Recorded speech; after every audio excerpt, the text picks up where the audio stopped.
Hello students, myself Arpita Paul and today I am going to teach you basic properties of object oriented programming, which is also known as OOP, object oriented programming. So, what are the basic features of this OOP? First thing is object. Okay, so what is an object? It is a runtime identifiable entity which has some behavior and properties. What is the meaning of that? Entity means something that has existence. Okay, and runtime means which occurs only during execution or during runtime, and identifiable means which we can identify separately. So how we will identify that? It has some behavior and properties. That means by their properties and behavior we will identify them. So basically the object will occur during runtime. It has its existence and it is identifiable by its behavior and properties. So let me explain you with one example what is an object. Like say mango. Okay, so we all know mango is a fruit. Okay, so how we identify mango? See, to identify the mango, we use its property. We identify the properties like smell of a mango, shape of a mango, color of a mango, etc. Okay, so a mango has its specific smell, shape and color.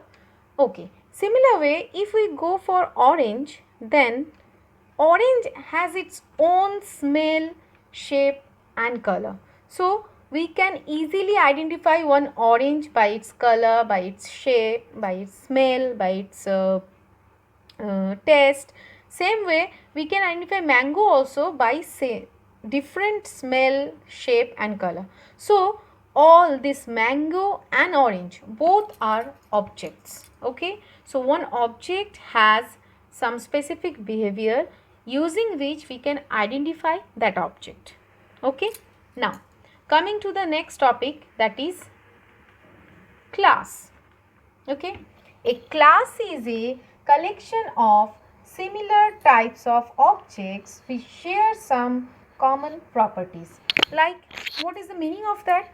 So basically one object has a specific behavior or property, and the class is the collection of similar types of objects which share those properties. Like if I say, I have already told you mango is an object and orange is also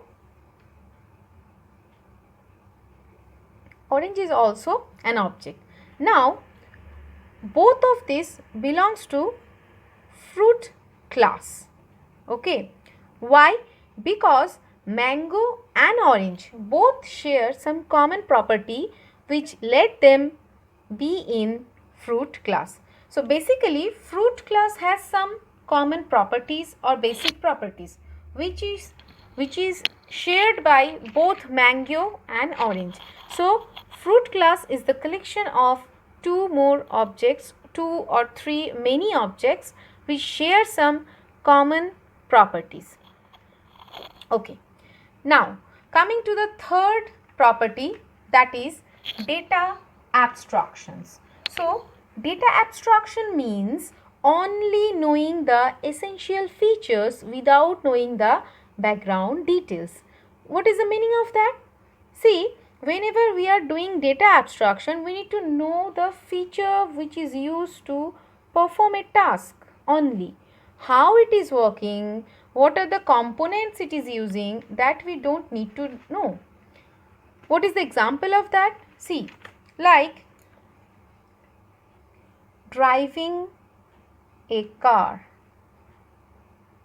While someone is driving a car, the driver should know about the gear, brake, clutch and all details. Does he know about the details of engine? Is it required? No. While you are driving a car, it is not required to know how the engine is actually working. It is not required. So only the essential features we need to know. The background details we don't need to know. I can provide you one more example, that is taking out money from the ATM machines. Okay, so while we are taking out the money, we only provide our card details, PIN and the amount to be taken out, but we don't know where the money is stored, how the money is coming out. We don't need to know that details. So this is one more example of data abstraction, only knowing the essential features without knowing the background details. Okay, now going to the next feature or property, that is data encapsulation. Okay, so what is the meaning of data encapsulation? Data encapsulation means wrapping up of data and function into a single unit called class. Basically, whenever we are making a class, we are creating a class, we will work on some data, and to use those data we need some function. So in a class we will keep all those functions and data together, which will help us to use those data properly or to perform a task using the function. Okay, so whenever the data term is coming, we need to access those data somehow. There is a privacy matter. So for data encapsulation, we have access specifiers, means how we will access those data. So there are basically 3 access specifiers we have, out of which first one is public access specifier. This means it is accessible to all the classes. Whichever class is willing to use the data member or the function, they can use. That class can use the data member. Now, the second one is private. It means accessible only inside the class where it is declared, not outside the class. Wherever it is declared, that class only can use those data members and functions. Okay. Now, coming to the third one, that is protected. Protected means accessible to those classes who inherit the property of other class. Like, this is basically the concept of protected means it is actually private, but you are allowing some classes to access the property. So, I am providing real life example of all these access specifier. First one, public, means accessible to all. So, this like public library, that is accessible to all. Anyone can go, anyone can take a book and anyone can read the book there. Okay. Private means your own library, which is accessible only by you, your book, which is not accessible by other students or your friends. Okay. Protected means your book, which is accessible by you, but you are allowing your friend to read that book. Okay, then that will be protected. So basically protected means private, but some classes is allowed to access the property of one class, but not all the classes. Okay, so these are the basic access specifiers which is used in data encapsulation. So the next property is inheritance. Inheritance means which allows one class to use property of other class without redefining it. Means if there are two classes and one class is using the property of other class, then it is allowed to use the property without redefining the functions or the data.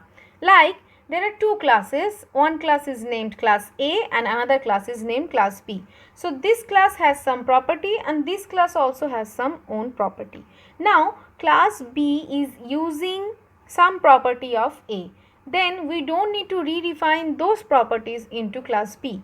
So on that situation, the class which is inherited by other classes is called the super class or the base class, and the class which is inheriting the property of other class is called subclass or derived class.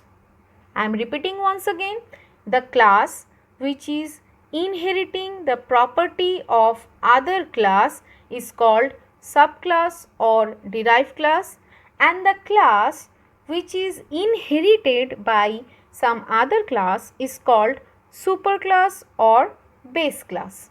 Okay, so this is called inheritance.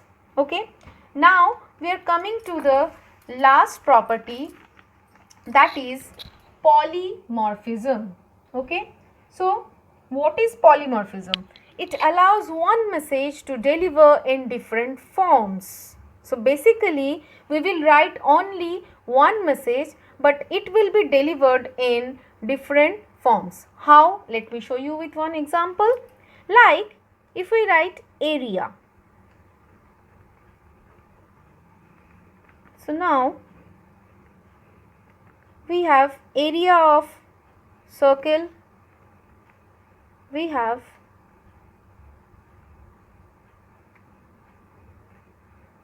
area of rectangle, we have area of square also. So basically we will write only one area function, but when we will call the function for circle, so it will give the area of circle. When we will call the same function for rectangle, it will give the area of rectangle. When we call the function for square, it will give you the area of square. This is how the polymorphism feature works. One message in different form. Okay. So these are the basic 6 properties of object-oriented programming. One object-oriented programming should have all these 6 properties. Otherwise, it is not called an object-oriented programming. Thank you, class. Have a good day ahead.